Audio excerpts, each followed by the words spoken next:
There are 5 levels of dangerous chemicals. Most people are only afraid of one of them, and it is not the one causing the most harm. After 14 years of running a commercial cleaning company across nearly 100 facilities, I have had to understand the full picture.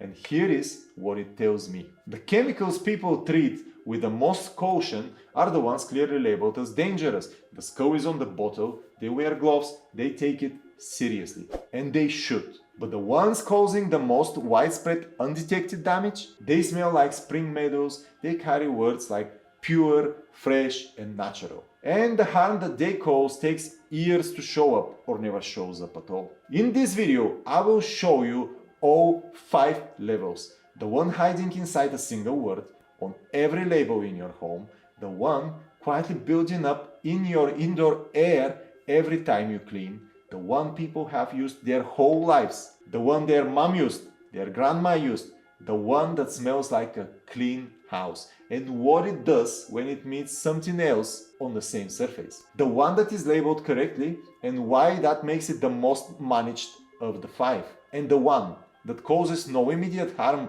to you at all, but reaches everything downstream for a very, very long time. No scaremongering, no guesswork, just the chemistry explained plainly. I have been working in this industry for 14 years. Understanding what it is actually in the products we use is not optional for me. It is the job. And once you see what is legally concealed inside the word fragrance on a label, every bottle in your home will look completely different. Level 1. The invisible hormone hijackers. This one is hiding in plain sight on every label, including the ones marketed as gentle. In the UK, a manufacturer is legally allowed to list dozens of different chemicals under one single word on a product label. That word is a perfume or fragrance. This means the same thing. It's not a mistake. It's not an oversight. It is a regulatory loophole that the fragrance industry has lobbied to preserve for decades. Hidden inside that word can be a group of chemicals called phthalates. The European Chemistry Agency classifies them as endocrine disruptors. Here is what endocrine disruptor actually means. Your body communicates with itself using hormones. Think of hormones as messages traveling through your bloodstream, unlocking specific cells and telling them what to do. Each hormone has a specific shape. Each cell has a matching lock. Phthalates are shaped a bit like estrogen. Not identical, close enough to fool the lock. They dock into hormone receptors they were never supposed to reach.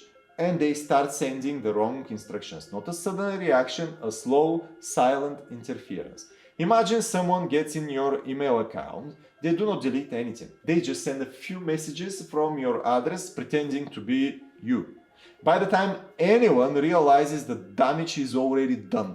That is what phthalates do in your body. Products that commonly contain synthetic fragrance chemicals include fabric conditioners, air fresheners, multi-surface sprays, and scented cleaning products.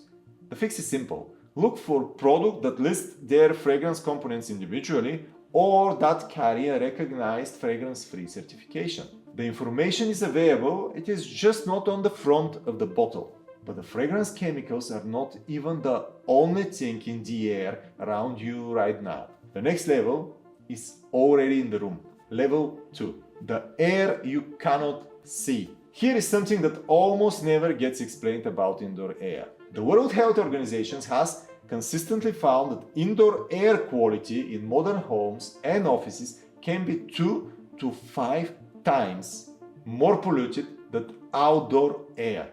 Most of that pollution comes from cleaning and household products, volatile organic compounds or VOCs, off-gas from sprays, polishes and air fresheners into the air of enclosed spaces every time you use them. But here is the part that stopped me. A study tracking over 6,000 people for 20 years found that those cleaning regularly with conventional products show measurable lung function decline compared to long-term heavy smoking. published in the European Respiratory Journal in 2018. VOCs stand for volatile organic compounds. Volatile just means it turns from liquid to gas at room temperature. The moment you spray it, it is already in the air.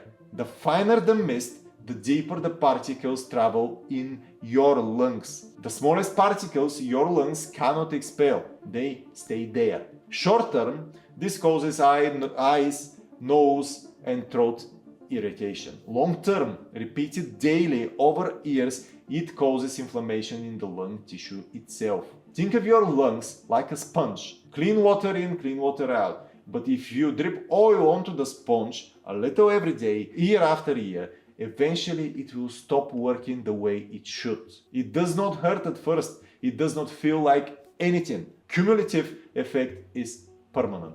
This is not about throwing out every spray bottle you own. Ventilation changes the equation significantly. Open windows when you clean. Use products in moving air. Where possible, reduce your use of aerosol formats. Solid or liquid alternatives often achieve the same results without putting anything into the air. Level 2 is invisible. It is not unmanageable. Now we get to the level that sends most people to A&E. And I guarantee it is not the one you are thinking of. Level 3, the two familiar things, one little reaction. Before we go further, I want to be clear about something. I have made a whole separate video on why we do not use bleach in our operations at all. Bleach has its own problems and I would encourage you to watch that. But level 3 is about a different kind of danger. What happens when bleach meets something else? Your mom had both of those under the sink. Her mom had them too. You grew up with that smell. It smells like clean. It smells like the house being sorted. Nobody questioned it. Combined, they produce chlorine gas. This is not theoretical chemistry risk. It is the most common cause of serious domestic chemical injury in the UK. Not the products with skulls on the label. These ones. Bleach is alkaline.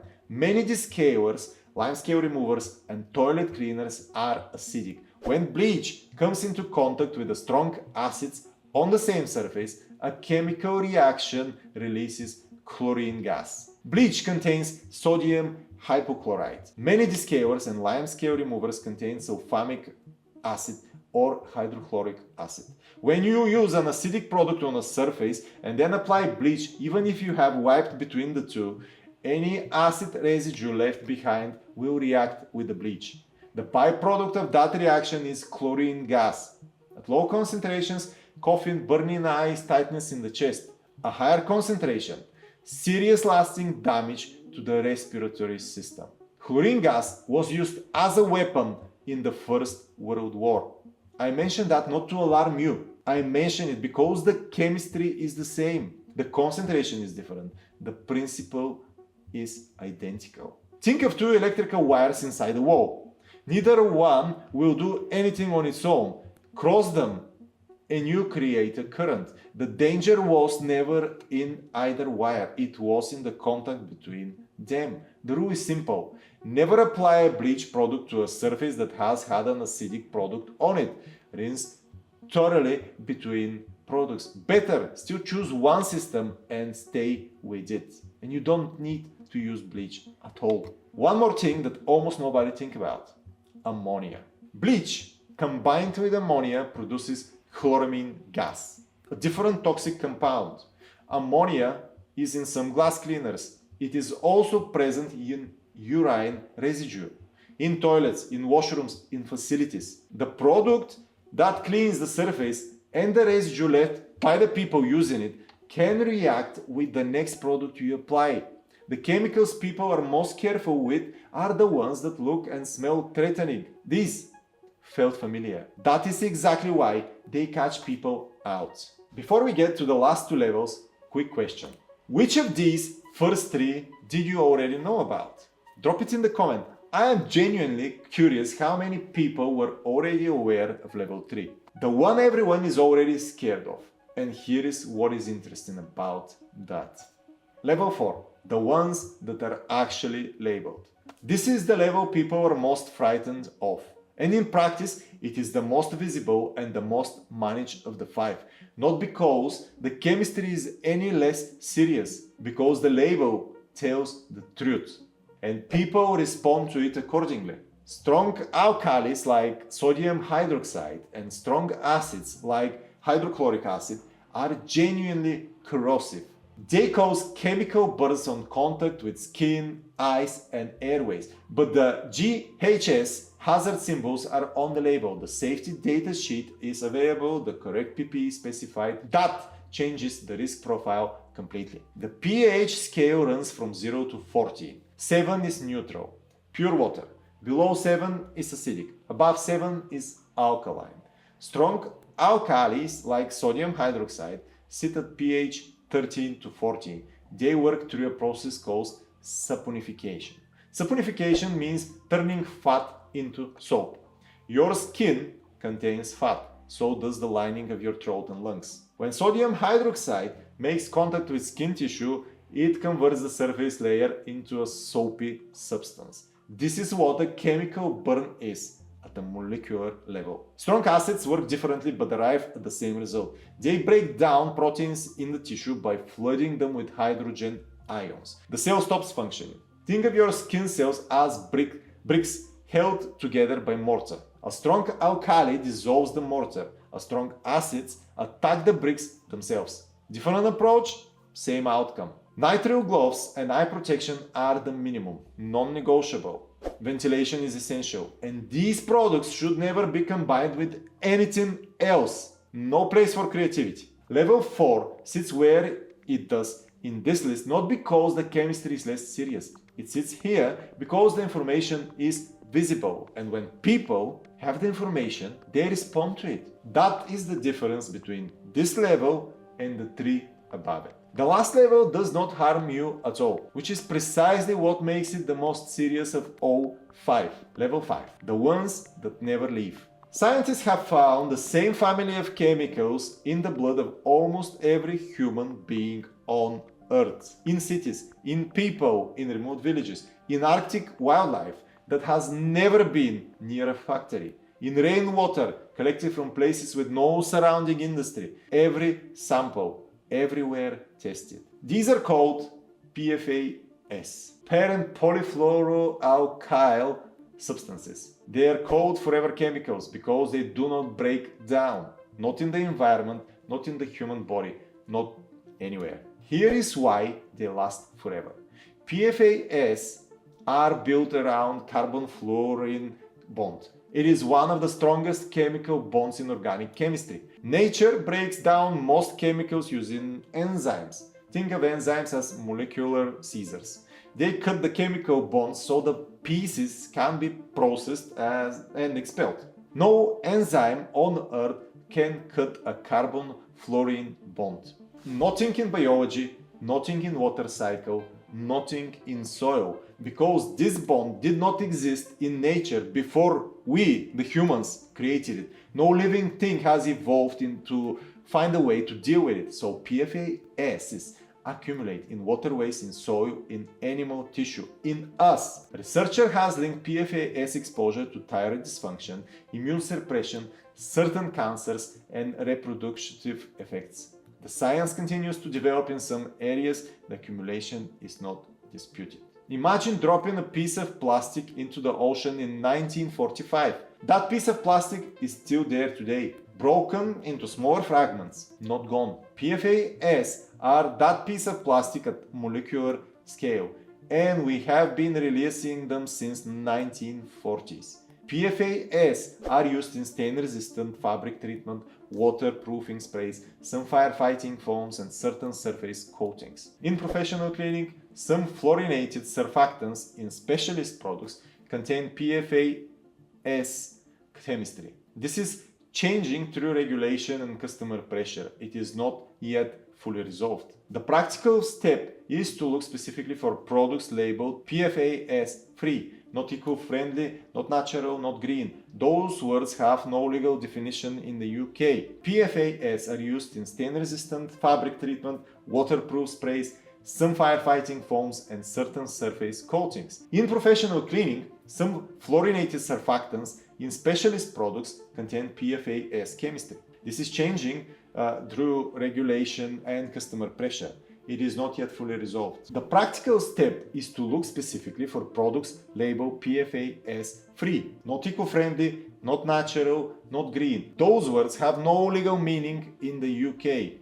PFAS free is a specific, verifiable claim. Because the danger at level 5 is not personal in the way the others are. It is generational. It reaches every person and every ecosystem downstream, and it does that for a very, very long time. So here is what it looks like when you put all 5 together. Level 1.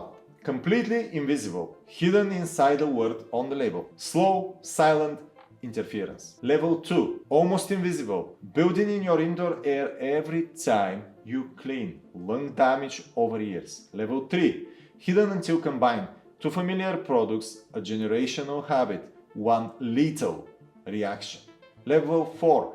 Fully visible, correctly labeled, handled with the respect it deserves. Level 5. Invisible at planetary scale, no immediate sensation, still accumulating long after you're gone. The chemicals people treat with the most caution are the level 4. The ones causing the broadest, least detected harm are at level 1, 2, 3 and 5. Being informed about this is not about being frightened. It is about making better decisions, and you can only do that when you understand what you're actually dealing with. Clean is not a smell. Clean is the absence of dirt, lime scale and residue. If you want more evidence-based cleaning, subscribe. And if you want help with anything in your building or business, you can book a call with me. The link is in the description.